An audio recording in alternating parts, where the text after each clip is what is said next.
Good afternoon, good morning, depending on where you are. I am Ananth Nageswaran. I'm talking to you from Singapore here. I'm speaking to you in my personal capacity. What started out as an exercise where I wanted to, you know, kind of shoot the breeze with friends on what I see as the outlook for 2022 has ended up being a fairly larger idea thanks to my friend Mr. Harikiran Vadlamani, who wanted to invite others also to listen in. So what follows is just a sketch or a rough idea of my thoughts for 2022 and beyond. After all, we are in the beginning of this decade, and a lot is likely to happen. And this could be a decade wherein politics, geopolitics will dominate geoeconomics and even financial markets. It may not appear to be the case right now. Financial markets seem to be impervious and immune to whatever is going on elsewhere, but I don't think this will last long. So without further ado, I'll be start sharing my screen with you.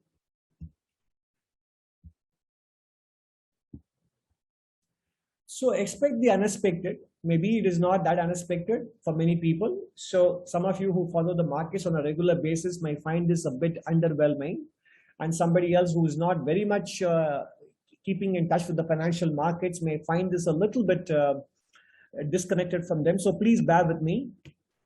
First things, central banks, especially the US and the Europe, continue to expand their balance sheets. So the growth rate, the second derivative might have come down, but the first might have turned negative, but the first derivative is still positive. Two central banks at the moment have somewhat become quieter, Japan and China. However, I would say that China, there are some stray straws in the wind, if I may say so, in the last week or so. Despite many people saying that the government is committed to carrying through its painful structural reforms, I do see some stirrings of going back to an accommodative stance, both with respect to government bailout ideas and with respect to central bank. I think we need to watch out. These interbank bond markets and allowing parts of Evergrande to be acquired by different state enterprises or local governments or state-owned banks, etc., are initial signs of government somehow stepping in because they are afraid of the consequences. So I wouldn't say that China is indeed walking the talk on reform process. They may eventually cave in, and I will cover China separately. So but the important thing right now is the ECB and the Fed are still going strong with respect to monetary expansion. And that is one of the strong reasons underpinning stock markets around the world. Now, in fact, very quickly, this chart has become outdated because this chart shows you the inflation rates in the US, UK, and in the Eurozone. Many of you know the US consumer price annual rate is 6.2% inflation rate. In the UK, it has crossed 4%. And even in the Eurozone, it might be at 4%. So earlier in the new millennium, or especially post-2008 crisis, there was a lot of clamor for high inflation, around 2 to 3%, but they didn't get it. But the central banks have now got what they wanted, and they are now wondering whether did they ask for too much. We will see whether they really wanted this or whether they were only wishing for a 2 to 3% inflation. My thesis is going to be that central banks actually want this inflation. So much of what you hear hand-wringing about the inflation rate, in my opinion, is optics. That's my personal view. So there'll be this kind of a good cop, bad cop routine with respect to inflation in the developed world, because the situation now is far worse than what it was at the end of World War II, when the debt burdens had to be brought down, the debt mountains had to be dissolved through inflation. That is the scenario that we face, except that the debt ratios are even far worse right now. So one of the theses that I always maintain is that while inflation is a very poorly understood phenomena, the real driver, as opposed to what Milton Friedman said, isn't so much a monetary phenomena, but in the developed world in particular, I called it basically a labor market phenomena. Labor bargaining power declined from 1980s. Globalization was the principal reason that diluted the Western labor bargaining power.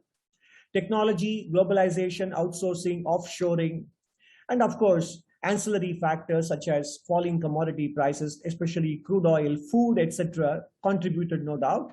But the primary driver was technological advancements and globalization, both of which combined to restrain labor bargaining power and wages in the developed world.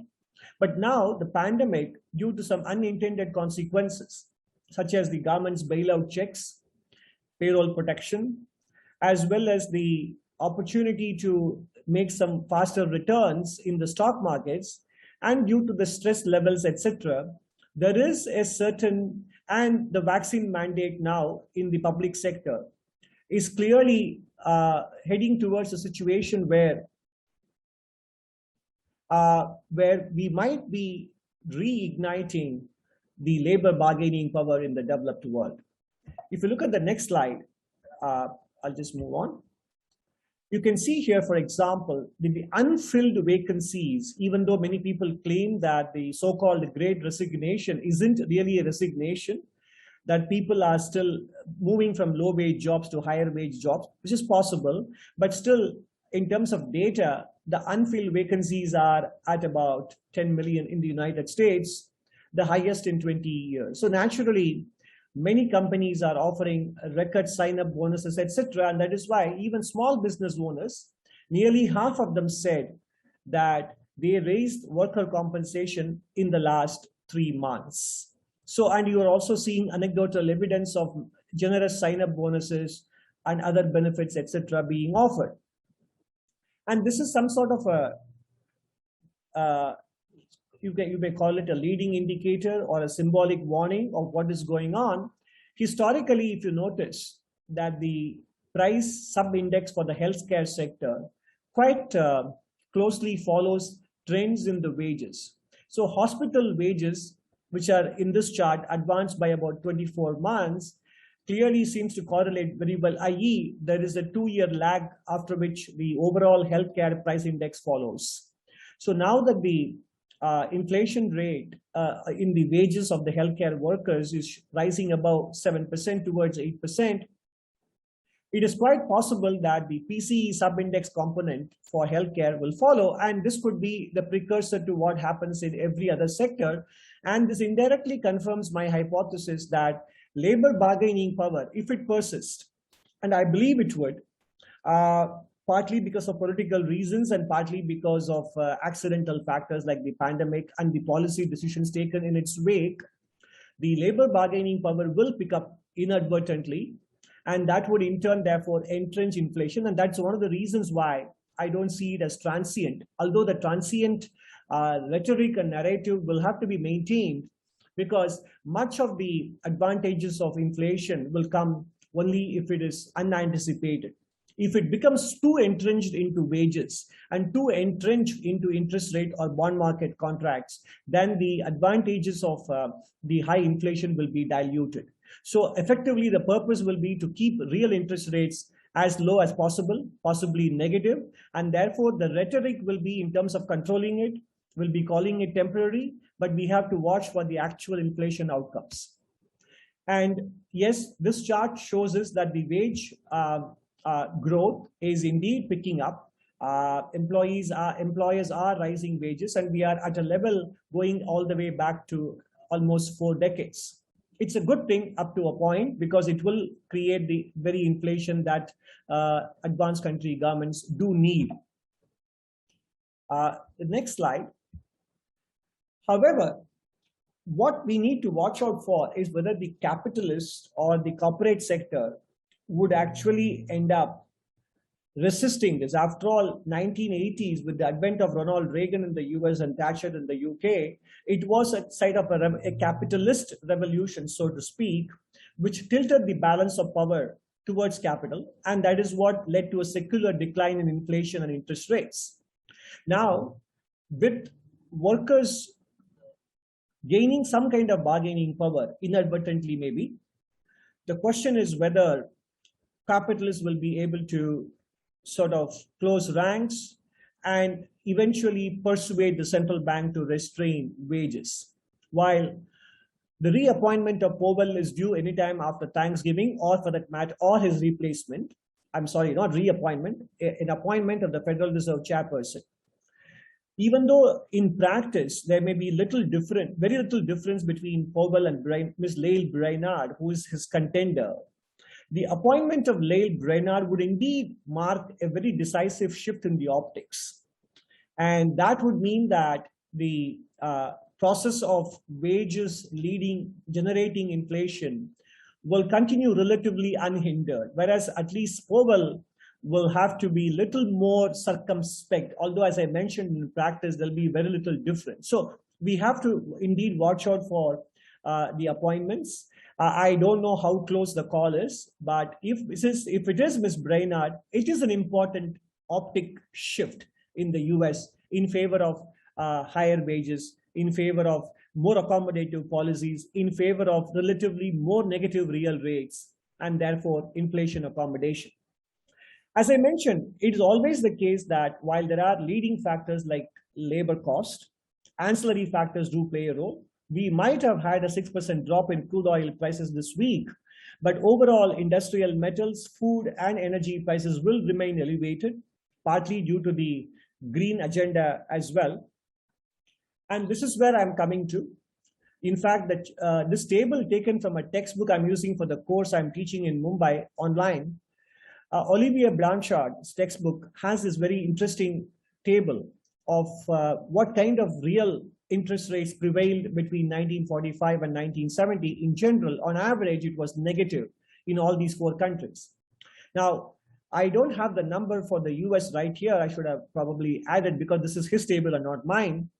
In the US too, the debt to GDP ratio came down from 110 or 120% of GDP at the end of 1945 after the war, all the way down to 30% of GDP by 1970. Especially after the inflationary era started in the mid-60s all the way up to late 70s. The debt to GDP ratio of government debt came down from 55% down to 30%. And in the UK, the decline was even more dramatic during the inflationary years of the 1960s and 70s, when it peaked almost at 24%, the inflation rate. So you can imagine, although the growth rates were good, the real interest rate was so negative, inflation rate was around 4 to 6%. And that is the kind of outcome that I think will be required, notwithstanding the short-term noise, whether inflation is going to be controlled or not, etc. In general, as I look out towards the decade, I do believe that there will be a mini or a maxi rerun of the 1970s with respect to inflation. So that is where we are as far as the US and the UK is concerned. My personal view remains that inflation is a preferred or a sought after outcome rather than something that has happened accidentally. Basically, the principal reason being technical default of the debt burden and the need to bring it down. The only risk for the United States, which we will deal with later, is, of course, what happens to the US dollar if this continues. And with the advent of the cryptos, I mean, right now I read recently that the overall market cap of all cryptos put together is close to $3 trillion.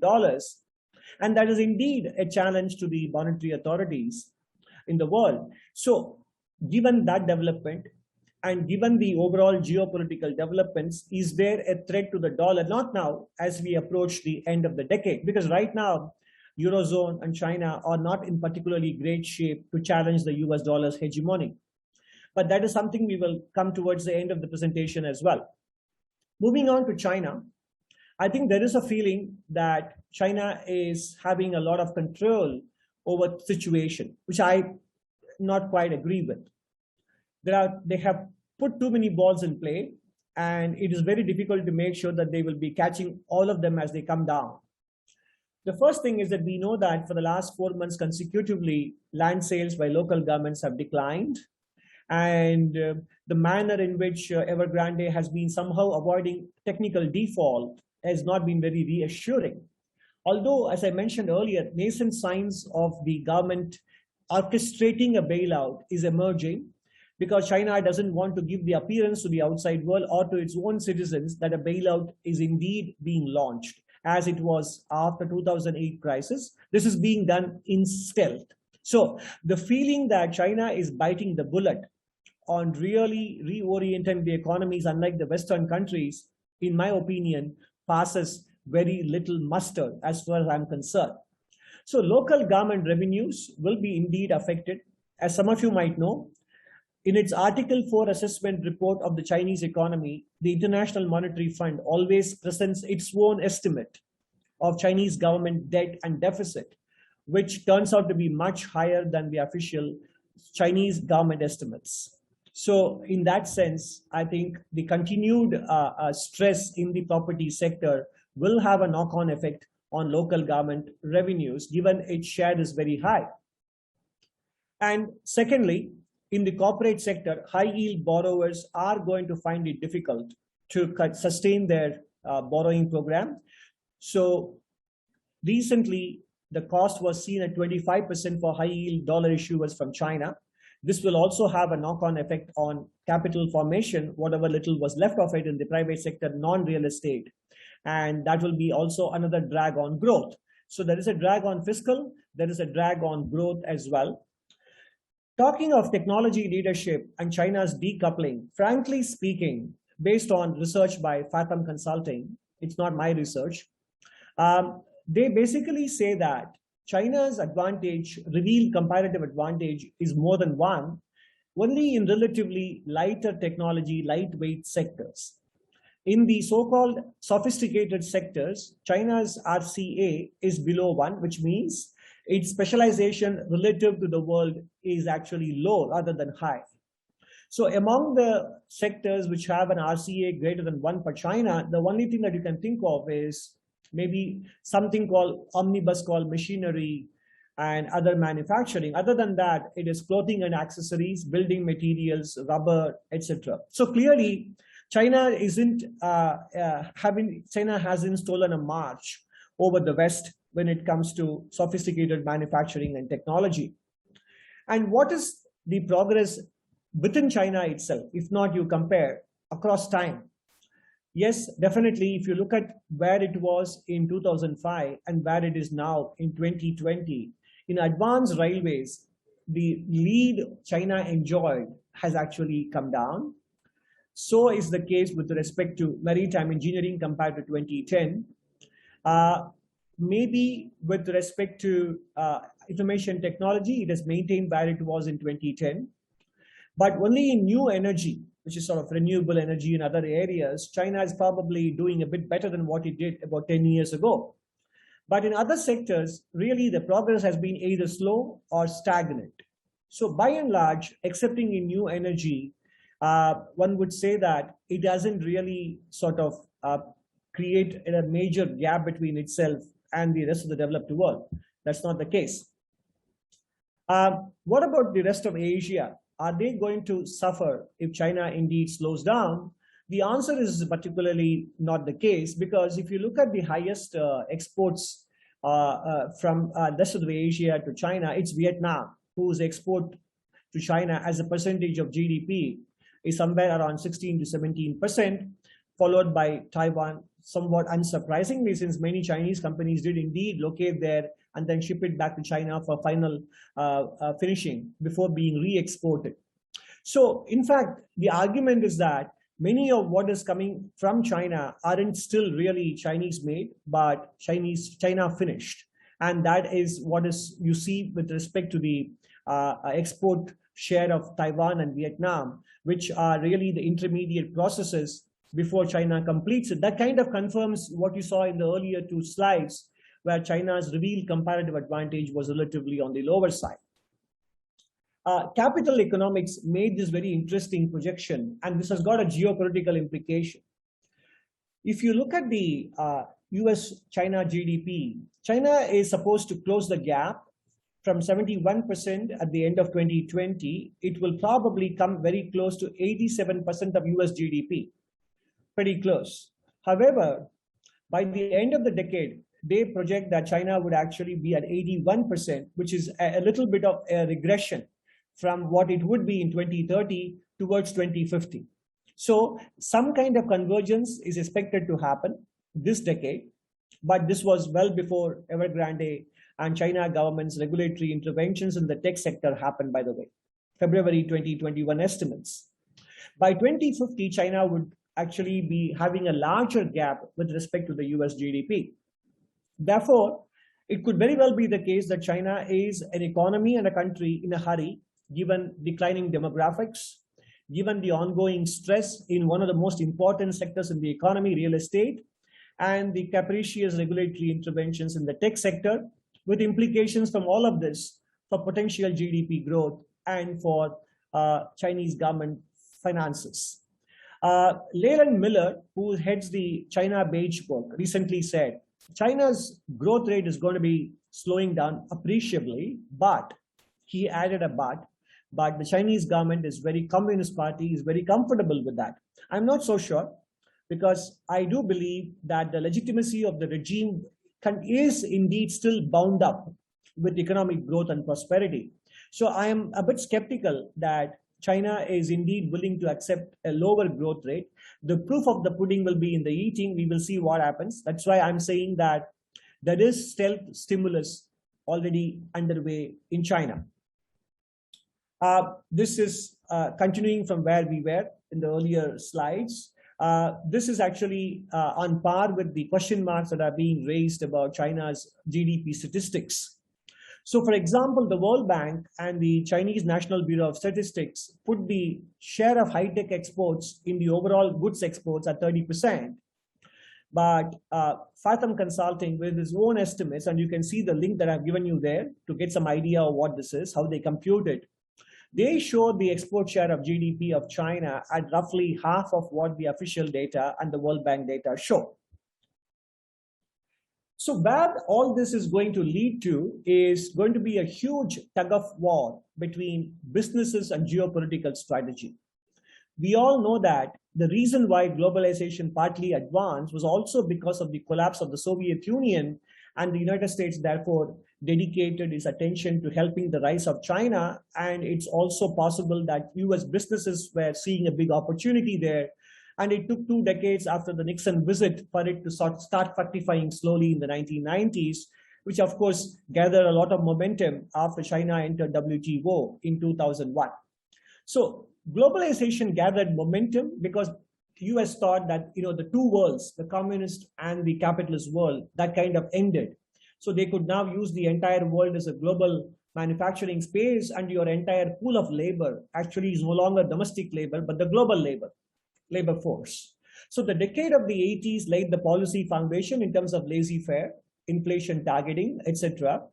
And then the next step is China's admission into WTO, following 2 decades of impressive demonstration of market socialism, as they called it, freedom to farmers, town and village enterprises being allowed to flourish, restructuring of state-owned enterprises in the 1990s, and then eventually in the new millennium, entry into WTO. Because US had indeed helped the rise of Japan and Germany post-World War II, and ASEAN was always in the radar because of the anxieties over spread of communism from Soviet Union to Vietnam and then over to the rest of ASEAN. But when Soviet Union collapsed, all these priorities had to be shifted. And Japan, once it emerged as a threat in the eyes of the US, then Japan basically had to be tamed, which is what happened with the strengthening of the yen and the collapse of the real estate bubble.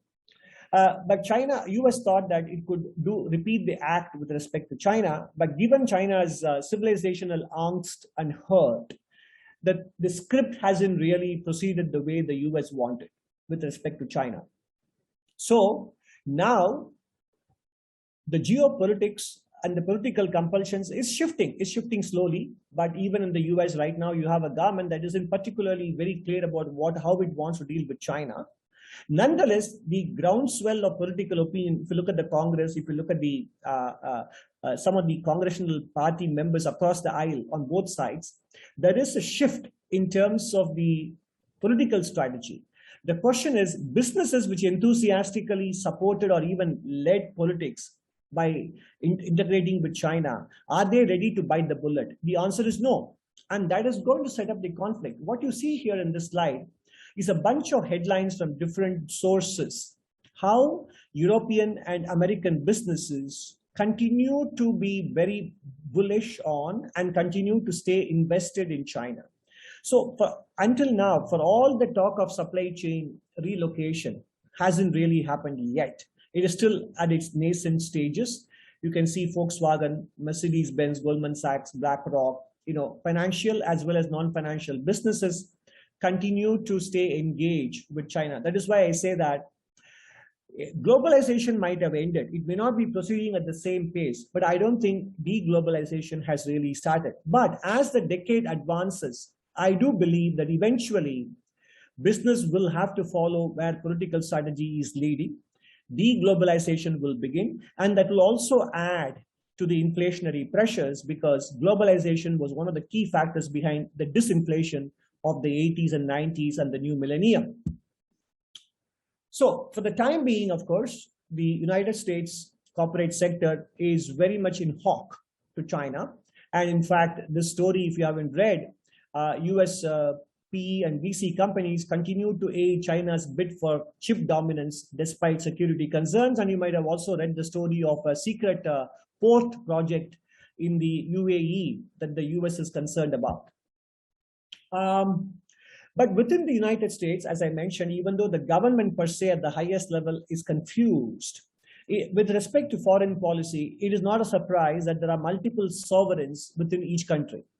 So, for example, Chinese embassy lobbies US businesses to oppose China-related bills in the Congress. That's a story from Reuters. Separately, there's a story that FCC unanimously voted across party lines to halt China telecom operations within the United States.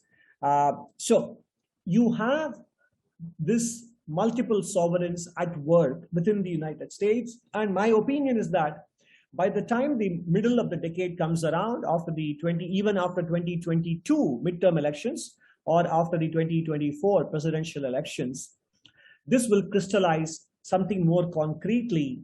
And as we look ahead, I feel deglobalization will advance much faster in the second half of the decade. So therefore, my view on China is that potential growth will be much lower. The Chinese government will not be able to handle that. They will try and re-stimulate the economy. And that, until recently, has not really led to any material deterioration in their credit ratings and etc. But I do believe that as we go into the second half of this decade or later, China's credit rating will be in jeopardy. And I don't think, therefore, from an economic perspective, China will be able to have a yuan pose any challenge to the United States. So for now, the US is benefiting from the TINA factor, and it may be the case, but it also opens up the risk of China becoming more adventurous geopolitically. So in this regard, I really do endorse the view of Hal Brans and Michael Beckley, two professors who wrote that China is in a hurry in political terms, not because it is a rising power, but because it is a declining economic power. And that, I think, resonates very well with what I'm seeing in the macro data. Now, notwithstanding whatever happened yesterday in the Indian political decision-making, the Indian glass is still very much more than half full in my view, as we talk about India. So just to go back, many people ask, how is it possible that India would be able to get back to a higher growth path? All I'm trying to point out here in this slide is that even before the pandemic happened, some very specific developments related to monetary policy, related to liquidity policy, and decision-making issues in the Ministry of Finance, thanks to the ill health of the previous finance minister. All those things combine to create the growth stagnation, a policy paralysis, and restrictive monetary policy and inadequate response to the collapse of IL&FS, which came on top of the ongoing banking system stress. So these were one-off or special factors that brought down the growth rates from 6 and 7% down to between 4 and 5% even before the pandemic struck. So the mere dissipation of these one-off factors alone would be adequate to restore growth towards 6.5%. And on top of that, when we have structural reforms, and setbacks are quite common, some of us would remember that in the late 90s, there was a lot of expectation that government of India would allow foreign airlines to pick up stake. And there was an alliance between Tata's and Singapore Airlines supposed to start international carrier. At the last minute, the then Civil Aviation Minister, Ghulam Nabi Azad, announced that it wasn't going to happen. And then we know that Air India privatization has been on the works for a long time. We know about GST and IBC, how long they have been in the making. So the farm sector reforms, which for whatever reason had to be currently repealed, because in any case, many state governments, opposition rule state governments said they won't be implementing it. I don't see it as a permanent or a big long-term setback. It may be it may make its reappearance in a different garb, and probably in a much better process as well in the next couple of quarters. So I don't see that as a very enduring setback to the reform process. And even without that, my point here in this slide is that special one-off factors that held back growth in 2018-19 and 2019-20 are already on their way out. In fact, if anything, my concern will be that we don't repeat the mistake of the 2010 to 2013 period, wherein we allowed stimulus to stay on for a much longer period. But that is something which we will see later. One of the reasons why India's growth in the first decade was very strong was in 7 out of 10 years in the first decade, the rupee appreciated against the dollar. In the second decade, the opposite happened. Only 1 out of 10 years, the rupee appreciated in 2018. Imagine in 2018, the US was raising interest rates and the rupee appreciates, which normally shouldn't be happening, because when the US is raising interest rates, everything else being equal, dollar becomes attractive and dollar should strengthen. And emerging market currencies normally feel the heat when the United States is raising interest rates. But in spite of it, in 2018, the Indian rupee appreciated. So you can imagine how restrictive Indian monetary policy setting might have been in 2018. So real rates were quite high. So because RBI continuously overestimated the inflation rate and kept real rates very high.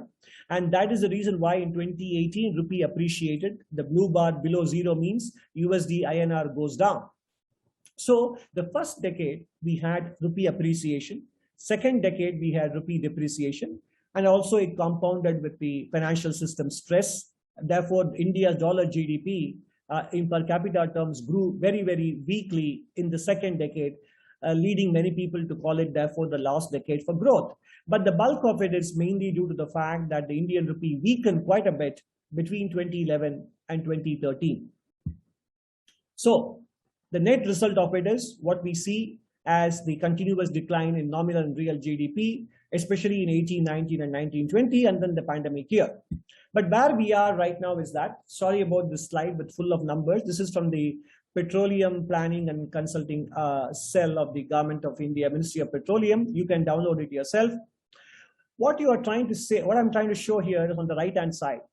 Focus on the fact that growth in petroleum products consumption is up 11%. Production is also up 11%. And the overall consumption has indeed picked up about compared to the previous year, first 6 months. So if you go back all the way to the left side of the slide, you can see in 2019-20, it was 214 million metric tons. We may end up crossing it if the growth rate continues to remain good in the second half of the financial year as well. We're already 2 months into it. So this is a clear sign that indeed we are getting back to the pre-pandemic growth track.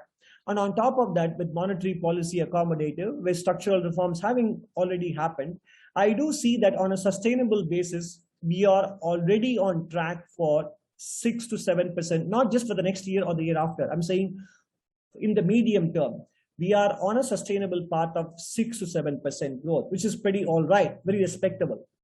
However, the question is, are we going to be able to take it beyond 7? And that depends on two things, capital formation and credit growth picking up.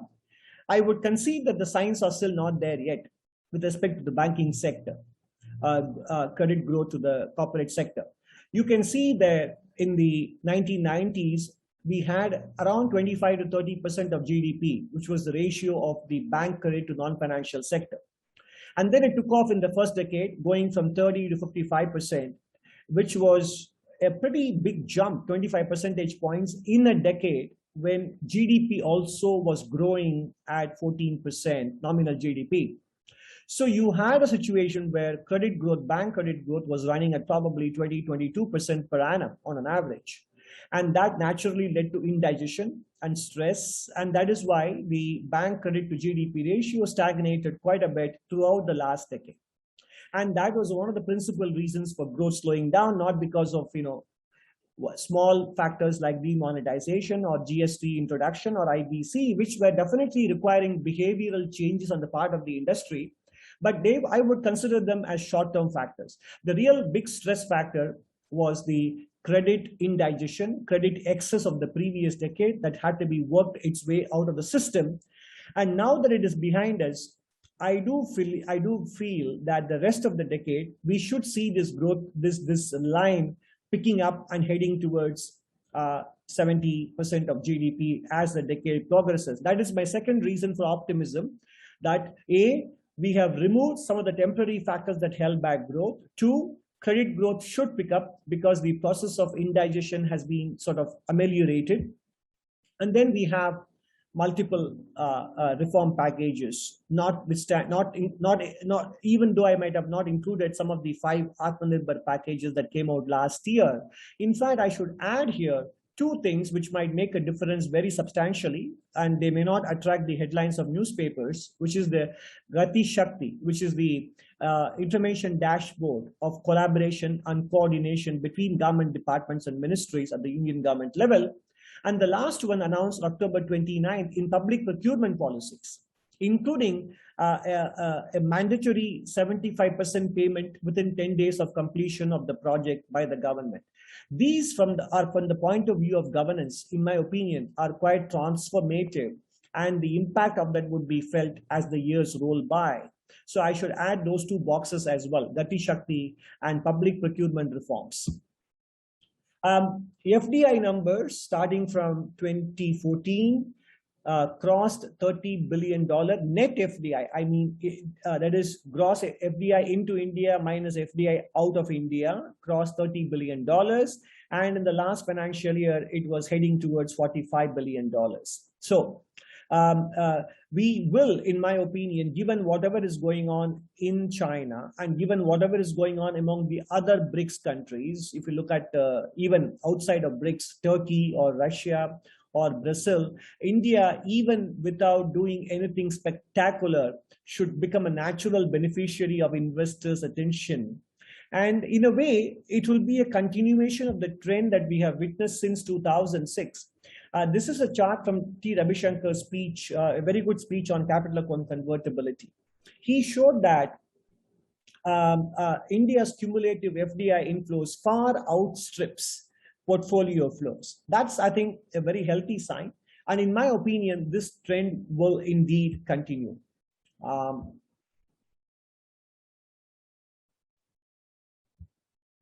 There is a policy and business confidence improvement index of the Ncaa, which is quite interesting one because they measure both business confidence as well as political confidence. They showed that the political confidence index also after the first quarter anxieties created by second wave has picked up indeed quite dramatically. In fact, if anything, if you look at the next slide where they give you the breakdown of the components, excepting with respect to managing inflation and managing unemployment, the confidence level of businesses, because they do send the survey to 500 listed entities, and it's a fairly widespread survey. The confidence level on many other aspects has picked up quite dramatically in the last, compared to the previous quarter and so on. So now, ultimately, the question that all of us will be having, and I don't have a concrete answer, it is my guess and partly based on historical trends, which is that how much of this, all this will lead to capital formation in the Indian private sector. Now, this chart is not based on any intentions announced by the corporate sector or sell-side reports. It is based on what RBI gives us every year. based on the bottom-up reports filed by businesses with the RBI for fundraising for actual investment. So this is phasing of CapEx projects funded through banks, other financial institutions, IPOs, external commercial borrowings, foreign currency convertible borrowings,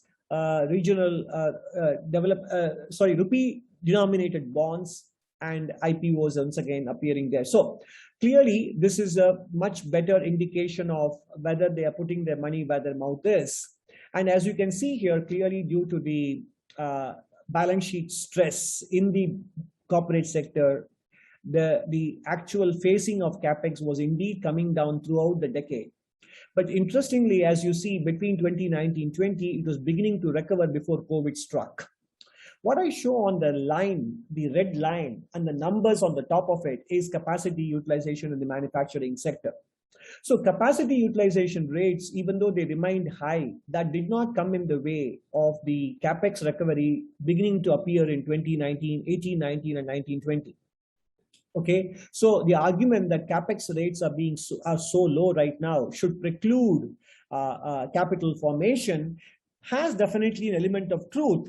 But if we dig deeper, thanks to CRISIL, you can see here that some of the building blocks of a capex revival are in place already. Free cash flow to capex is the highest in the last decade. Corporate tax rates are the lowest, and bank lending rates are the lowest for listed entities as well. And more importantly, if you break down the capex utilization rates between small firms and large firms, for many large firms in different sectors, steel, cement, pharma, and FMCG, the capex utilization rates, capacity utilization rates are much higher for the large firms, and hopefully they will be able to first lead the investment revival. So as I said, we are talking about 2022 and beyond. So I'm not expecting anything to fall in place, everything to fall in place right away, but we are discussing the trends for the decade. So my expectation is that if these things begin to pick up even more, then heading back towards 7% on a sustainable basis becomes that much more realistic. And with opportunistic breaks coming through other sectors, through foreign direct investment and more structural reforms at the state and the local government level, even crossing the 8% threshold by the middle of the decade after the elections, etc., should definitely be possible. And for the time being, at least, the government is walking the talk. RBI's State of the Economy report published just about a couple of weeks ago. It points out that the capex is up by 38.3% compared to last year, and compared to 2019-20 pre-pandemic, central government capex is up 22.3%, with the defense and roads leading the way. So government capex spending, which has the ability to act as a force multiplier, is doing its job in some sense. What is the risk factors? In a way, the IMF is identifying some risk factors for India, which is inflation, because IMF indeed brought down India's dollar GDP forecast compared to April. The October forecast is down by $140 billion. In other words, our IMF says real GDP will grow slightly lower than nominal GDP, which in other words, effectively saying that inflation will be higher in India. So in the last 6 months, IMF has revised up India's inflation trajectory for the next 5 years. In contrast, it has revised down China's inflation trajectory, so much so China's dollar GDP is almost $1 trillion higher at the end of 2026. So whereas India's nominal GDP in dollar will be still less than $5 trillion, the fund is projecting China will be close to $25 trillion. Now, we can debate this and discuss this ad infinitum, whether the fund is biased or not. But I would simply argue that a sanguine view on US inflation that the fund is taking, whereas a somewhat pessimistic view on India's inflation, leading to a rupee depreciation against the dollar all the way to 89, which is the implied forecast of the IMF by 26-27, is, in my opinion, rather excessive. And my personal view is that in the light of all that I have said so far about reforms, about FDI flows, about the financial cycle having been completed in a way, I see the repeat of the first decade of the new millennium when the rupee strengthened in 7 out of 10 years rather than depreciating. So it is, therefore, if that is the case, if you're able to maintain a real GDP growth of 6 to 7%, inflation rate of between 4 and 5%, and you have a currency appreciation, you are talking about a dollar GDP growth of somewhere close to about between 12 to 13% rather than 8 to 9%. So that will be a dramatic impact. And the IMF, in fact, hasn't really downgraded China's GDP forecast. It continues to project between 5 and 6% real GDP growth in China. And based on whatever has happened in the real estate sector, etc., and with the China Beige Book saying that growth rate will be materially lower in China, and that the party is comfortable with it, these numbers may turn out to be too optimistic in the case of China and too pessimistic in the case of India. The fund also has done something very strange with respect to India's potential growth rate. Back in 2018, the fund thought that India's potential growth was around 7 to 8%, but now it is in line with the actual GDP growth revision. It has lowered the potential growth going forward to somewhere between 5 and 6%. And what is funny is that even the historical potential growth rate, instead of 7 to 8%, as I showed you in the previous chart, has been brought down to 6.3%, etc. In other words, the potential growth estimate actually sort of belies the definition. It just seems to be some sort of a trend following of the actual growth rates rather than a trend setting growth rate based on a model that takes into consideration potential resources availability and growth rate. So this is a joke. So I think the potential growth rate, notwithstanding the pandemic, is probably somewhere between 6 and 7% in my view. Many of us, of course, are definitely familiar with this chart based on the IMF data. China's GDP, as we saw just now, it may go to 25, but right now it's close to 15 at the end of 2020, and India is a shade under $3 trillion. That's a 5 times gap. However, if you kind of deflate China's and India's GDP with the overall non-financial sector debt, then the Indian orange color line lies above the Chinese blue color line. In other words, until about 2005, India and China's GDP, even in this, you can see here, it wasn't that big. It really, the takeoff point happened in 2005 for China. And that is the time when it started slowly believing that it can decouple from the US. And in 2008, the US crisis gave China a sense of overconfidence, and it thought it could borrow its way out of trouble and nothing would happen to the economy. And moreover, it also panicked. So the Chinese reaction to the US crisis was a bit of a mixed one. There was a sense of euphoria and there was a sense of panic, both combined, and the borrowing exploded, and so did the GDP. So in a way, it is like a hedge fund returns. Its leverage juiced up GDP growth post 2005. I am not at all minimizing or trivializing China's stellar growth performance in the first quarter century after reforms. That was a pretty genuine burst of reforms-induced growth rate. But post 2005, 2006, and especially after 2008, growth, in my opinion, has been largely led by real estate sector growth funded by borrowings. That is why I think India, given its relatively restrained overall borrowing, thanks to the, in a way, the balance sheet repair that was happening throughout the last decade, has a greater potential to use leverage a bit more this decade and bridge that gap. So, so growth rates deflated by debt doesn't look as dire as the previous slide looked. So the risk factors, in my opinion, therefore, is not that Indian growth party will not get going, but that the party may become too rowdy as it did around 2008 and 2010, 11 and 12. So in terms of multiple stimuluses, monetary and fiscal.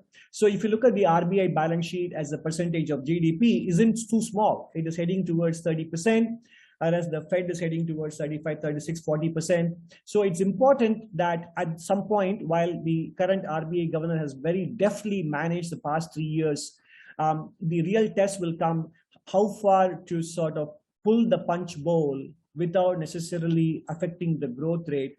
And to some extent, if the Indian stock market indeed goes down, it may not be a big unwelcome thing from the policy point of view, at least for the short run.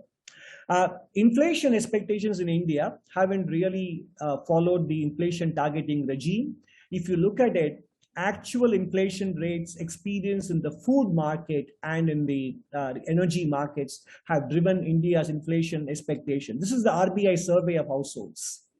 What proportion of the households surveyed, about 5,000 of them in 18 cities every 2 months now, and what proportion expect double-digit inflation? The good news for RBI is that this number used to be 70 and 80% thanks to the double-digit inflation we experienced between 2009 and 2014. But now it's still around 50%. So half the survey participants always expect 10% inflation or more. It's important that this doesn't become too entrenched with the percentage rising towards 70%, etc. And that is why I think to some extent, excess liquidity provision and keeping real rates too negative shouldn't be carried on for too long. So final thoughts as we head towards the last lap. In the United States, notwithstanding all this talk of taper tantrum and monetary policy normalization, let's remember that in 2018, they took the rates all the way to 2.5% before the cookie was about to crumble. And they made a about turn in 2019, and rates began to come down even before the pandemic happened. So I think the United States has no potential to handle even 1% Fed funds rate in nominal terms, forget about 2%. Therefore, I think whatever tightening happens in the US, if it does, will be very transient. It is not inflation that will be transient, but policy normalization will be transient. And you saw that in the US Treasury budget projections for the next 10 years. In July, the new government gave its budget projections, which is a red color bar. Treasury has to give its own forecast of real short-term interest rate, 91-day T-bill real rate. What is interesting is the Treasury has projected a real negative 91-day T-bill rate all the way up to 2030. Never in any of the past budgets, I went back all the way to 2000 budget, never has this kind of a projection been made. This is probably either an anticipation or a wish list or a picture of reality as far as the US is concerned. Given the debt burden it has, it needs real negative rates, and maybe that is what the Treasury has projected. That's a very, very important giveaway in a way. So I wouldn't give too much of importance to these. Talk is cheap. As far as the market is concerned, many of you know this very well. I don't have to belabor this point. Whatever metric you want to assemble, not only metrics, but also the ecosystem and the chatter in the marketplace, given whatever is going on with the entire crypto world valued at $3 trillion. If you ask me, it is every passing day becoming a very important near-term risk for growth in the developed world in 2022.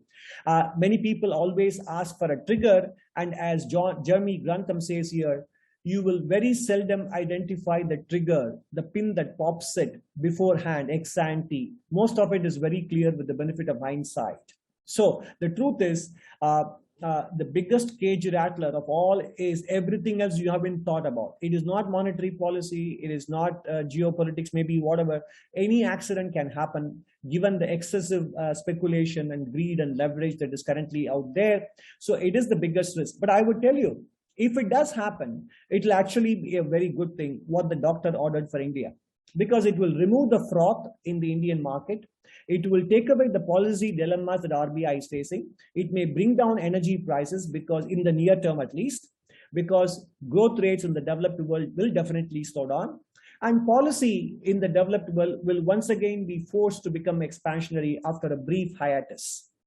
And that means the pressure on monetary policy freedom for India will once again open up. So if we have a quarter or two of financial market downturn in the United States, and leading to a correction in the Indian market as well, I would actually consider that as a welcome sign, removing all kinds of policy dilemmas for the Indian central bank and the government. Geopolitics, as I said, is going to dominate. This is a very long slide with a long text. I won't read the whole thing. Basically, this was written well before the elections in the US last year in September. The important point is this decade does indeed promises social conflict and further unrest right up to the presidential elections in 2024 and beyond.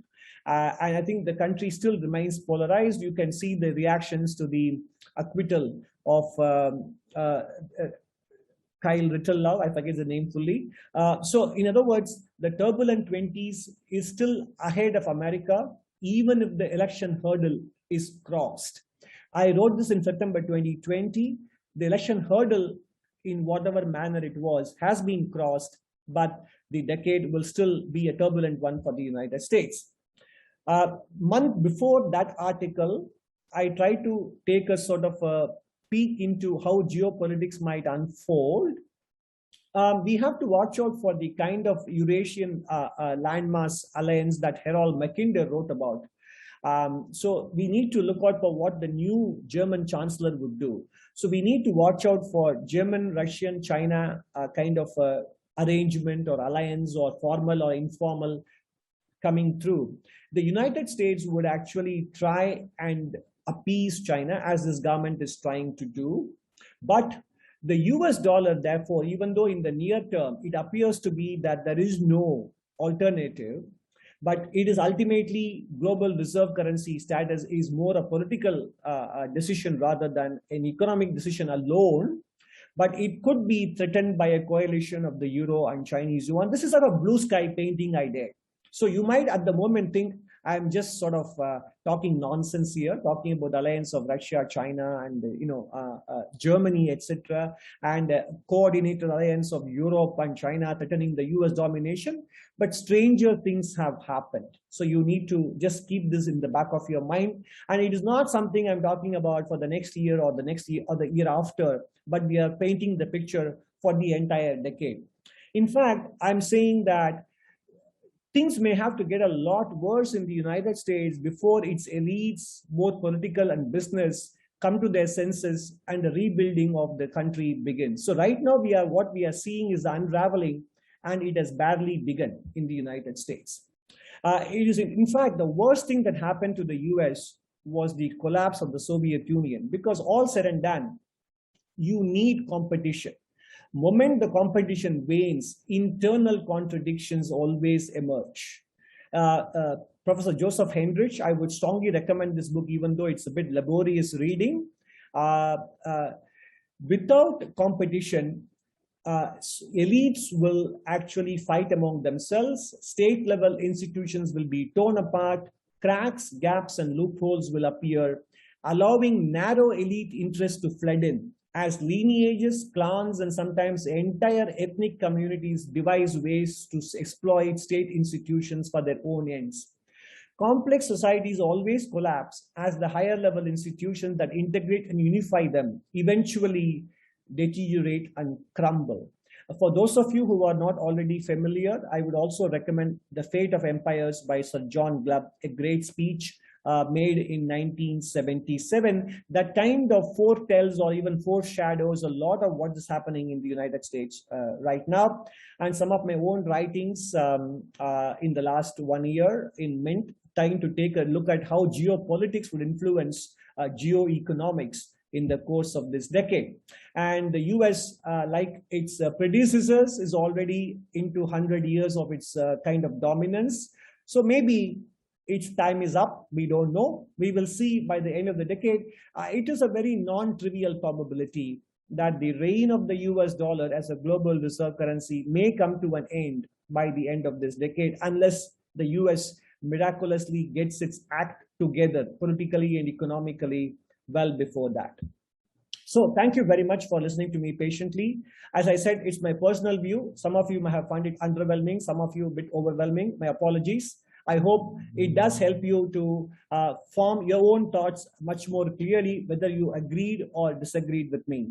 Thank you very much.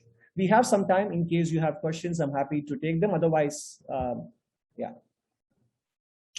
There are a couple of questions here. 2018 dollar inflow into India may have been due to 2019 election funding cycle. Possibly, I didn't talk about dollar inflow. I simply said rupee appreciated. Could be due to monetary policy, could be due to fund inflows.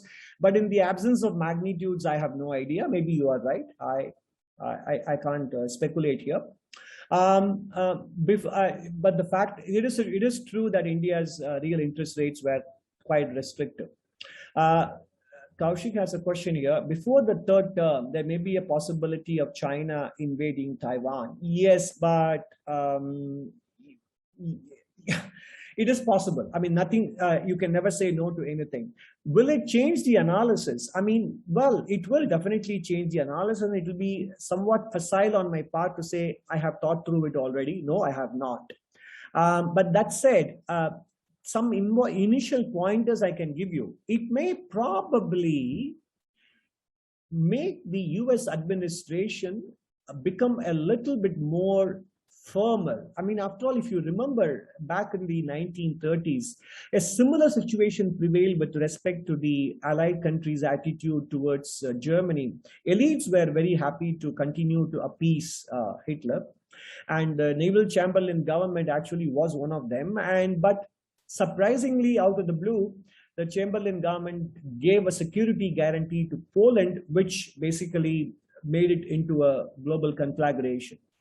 So like this happening, that UK government's guarantee to Polish security guarantee, if something were to happen with respect to Taiwan, that may actually make the United States finally get hold of itself. And God knows, that may be actually the competition that the US really needs, which it has been missing. So it might actually concentrate minds like nothing else can. So in that sense, it may be actually a good thing. Ruchir actually said it will be close to 5.5%. In fact, he wrote after the 2008 crisis, because he said one of the biggest contributors to the 2003-8 growth episode was the export growth, which added a percentage point or 1.5% to overall GDP growth. So he kind of said, if you have deglobalization, etc. But look at what I was saying. In the second decade, India's export growth was pretty bad. Almost flat or even mildly negative. Some of the people on this call might even have the statistics in their fingertips. I don't have the numbers. But in spite of that, until the 2018, 19, 19, 20 slowdown happened, we were clocking, towards 7% or even slightly more. So I would think that 5.5 strikes me as a little bit of an over pessimistic estimate, maybe at the lowest end of the possible range. I would still hold my view that the reduction from 6.5 down to 4.5 to 5, or 4 to 5 that happened between 1819 and 1920 was due to one-off factors. So I would still hold the view that getting back to between 6 and 7 is the first intermediate target, and that is doable. Sorry, the climate change slide I missed out. I think it is actually more of a factor for inflation for the time being, because it is going to mean a hasty reduction in the fossil fuel investment, which will keep fossil fuel elevated in terms of prices. And also, given the production of rare earth metals being concentrated in a couple of locations, Congo and China, etc., I think we could have a problem with respect to an IMF. I wrote about it last week in Mint. IMF had a very good 4-pager in its first chapter on the World Economic Outlook as to the value of both industrial metals and rare metals going up in price like crazy, with the total value of production going up to $12 trillion by 2030. That could lead to, in fact, delayed investments, because producing countries may want to cash in on the high prices. And also it could result in hoarding of these metals, etc. So I see, you're right. I do see that as a potential risk factor rather than a potential facilitating factor at the moment for growth. So in that sense, you can argue, Jaggi, that it may come in the way of crossing 7 towards 8. But I still think with the other structural reforms that we are able to undertake, getting to a 6 and 7 range shouldn't be unduly hampered by the climate change being a major disruptive force for growth. It is more of a threat to, it is more of a factor for higher inflation in the decade. But yes, it may come in the way of crossing 7 towards 8, but I don't think it should come in the way of achieving between 6 and 7. That is my response to your question.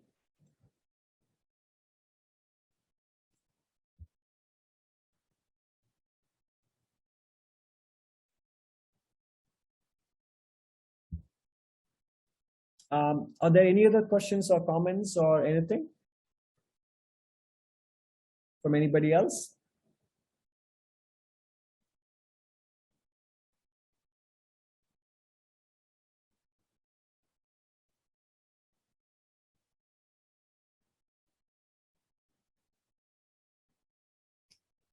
Okay. You have from RT, do you have a view on why credit growth in India, generally at a 1.5 time multiplier, still growing below nominal GDP post-COVID?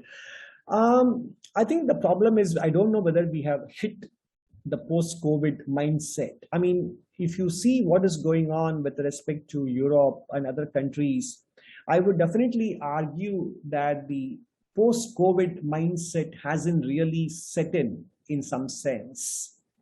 And therefore, the second wave is still relatively recent memory. That is why I would be not that concerned that we have not yet seen it. I don't think the animal spirits are coming in the way they did with the global growth also booming like it did in 2003 when everything came together. Extremely low rates, because rates have been very low in the developed world already for so many years. So it's not a new phenomenon.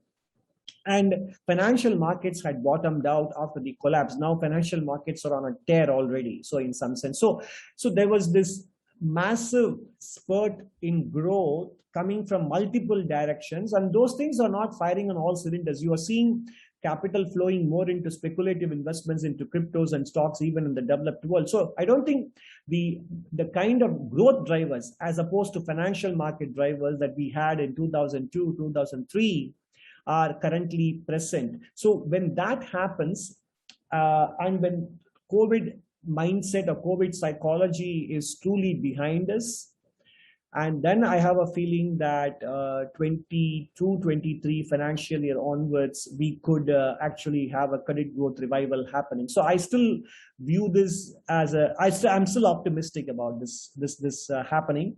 Even if we don't see it in the numbers right now yet, and that is the best answer I can give to you, RP, right now.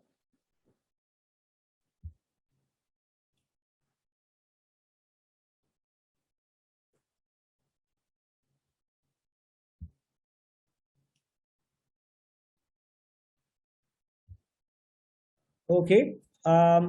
If there are no further questions or comments, thank you so much for listening, and thank you for signing in and tuning into this. I hope it has been useful for you to form your own thoughts, and advanced greetings for 2022 for health, happiness, and prosperity to all of you. Thank you. We'll be in touch. Bye-bye. Oh, there's one. Yeah, there's no comment, no questions. Thank you so much. Bye. Have a lovely evening.